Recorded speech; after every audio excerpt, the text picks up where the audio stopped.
Oduu gammachiisaa qabannee isiniif dhiyaannee jirra. Hamma xumura qophii keenyatti nu hordofaa isiniin jennaa. Warreen chaanaala kanaaf haaraa taatan laayik sheer godhuudhaan bilisummaa Oromoo humna diinaa guutumaan guututti Oromiyaa keessaa qulqulleessuuf saganteeffatee tarkaanfii bifa addaatiin jalqabee jiraachuu asumaan isin beeksifna.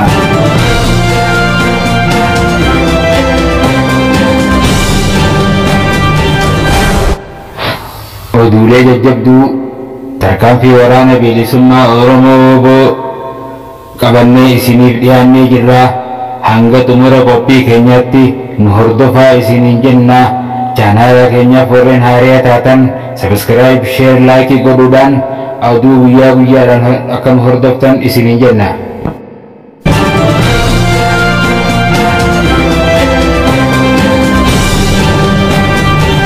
Wayyaa harka fuunee ashamaa akkam jirtan hordoftootaa fi dhaggeeffattoota maatii Gullallee.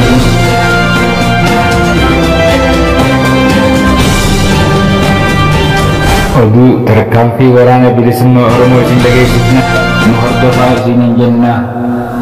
Boboon lixa shaggar keessa socho'u guyyaa har'aa jechuun adoolessa 4 godina Shawaa lixaa aanaa Daannoo ganda Kaarraa Garjeeda keessatti ummata naannoo sanaa waliin haala yeroo irratti marii gaggeessaa jiraachuu maddeen nuuf ifoomsanii jiran.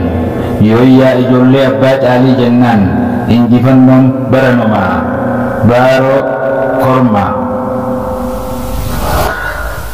Oduu amma nu dhaqqabeen woboon ginda baratitti waraana PP irraa dhukkee kaasee jira.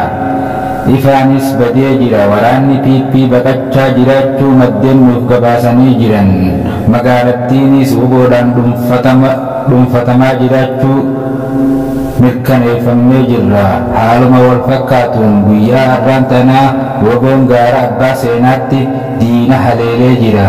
Guyyaa borii irraa kaasee magaalaa Gimbii, naannoo Dambii, Naqamtee fi magaalota achitti argaman kanneen biroo keessatti haleellaa wal fakkaataan waraana bilisummaa Oromootiin nyaapha irratti fudhatamuun kan itti fufu ta'uu asumaan isin beeksifna.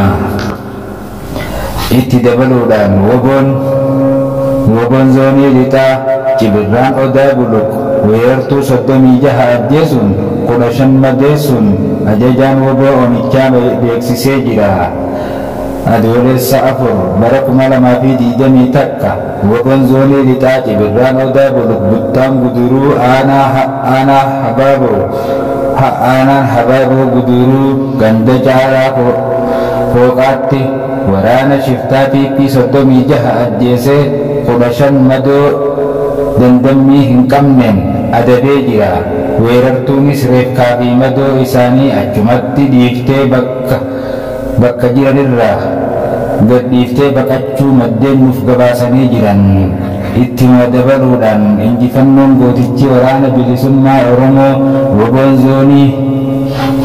woboon humni furgaatuu woboo zoonii lixaa gootichi abdii biyyaa loltuun bilisummaa loltuun woboon zoonii lixaa Cibirraan gaara abbaa seenaa waraana PP maqaa sakatta'aa jedhuun bobbaate irratti tarkaanfii laaleessaa fudhateen sakatta'ee addaan bittinneessee kan du'aa fi madoon adabee jiraachuu lolli kan dhaabbatu miti hanga bilisummaatti kan itti fufu ta'uu asumaan isin beeksifna.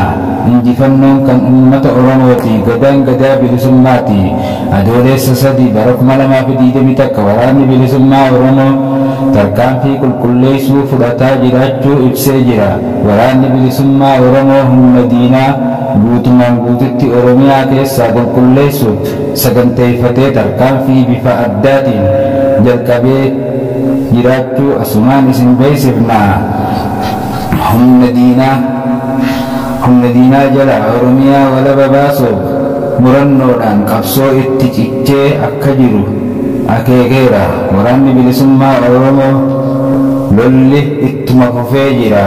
Dubbiin akka magaalaa keessa fiiganii uummata dararanitti booji'uunis meeshaa fi taankii itti fufee jira. Woboo gaachana sabaa abdii walabummaa.